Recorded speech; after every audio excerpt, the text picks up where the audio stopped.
Background. এটা হলো ছবি আঁকার সব থেকে ইন্টারেস্টিং আবার সব থেকে বিরক্তিকর পার্ট। কেন? সেটা ছবি আঁকলেই জানতে পারবে। আর এই মাস্কিং টেপটা তোলা, এটা খুব স্যাটিসফাইং। তো এটা ছিল একটা চারকোল পোর্ট্রেট, যেটা আমার দিদি, জামাইবাবু আর দিদির মেয়ে আমার বোনঝির। তো তার বার্থ ডিটেলস সেটা আমি এখানে লিখেছিলাম। তো প্রথমে আমার জামাইবাবুর নাম অভিষেক মনীষা, আর আমার বোনঝির নাম যেটা অফিসিয়ালি যেটা রাখা হয়েছে সহস্রাংশী, সেটা। আর তার ওয়েট, তার date of birth, time, everything এখানে লেখা ছিল। সবার নিচে আমি একটা ইনফিনিটি সাইন দিয়ে দিয়েছিলাম, যেটা আমার খুব প্রিয়। তারপর তোমরা দেখতে পাচ্ছ ছবিটা প্রত্যেকটা ডিটেলে করা হয়েছিল।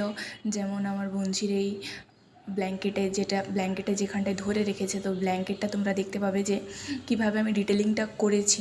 ফোনে অতটা বোঝা যাচ্ছে না হয়তো, কিন্তু তবুও যতটা বোঝা যাচ্ছে। আমার ফোনের কোয়ালিটিটা একটু খারাপ হয়ে যাওয়ার কারণে ভিডিওটা অতটা ভালো আসছে না, তবুও যতটা এসেছে দেখানোর চেষ্টা করছি। তো নেক্সট একটা ভিডিওতে আমি চারকোল আর গ্রাফাইটের ডিফারেন্সটা দেখানোর চেষ্টা করব। তো এই ছবির বিষয়ে তোমার মন্তব্য অবশ্যই কমেন্টে জানিও, ভালো লাগলে শেয়ার করে দিও। Thank you.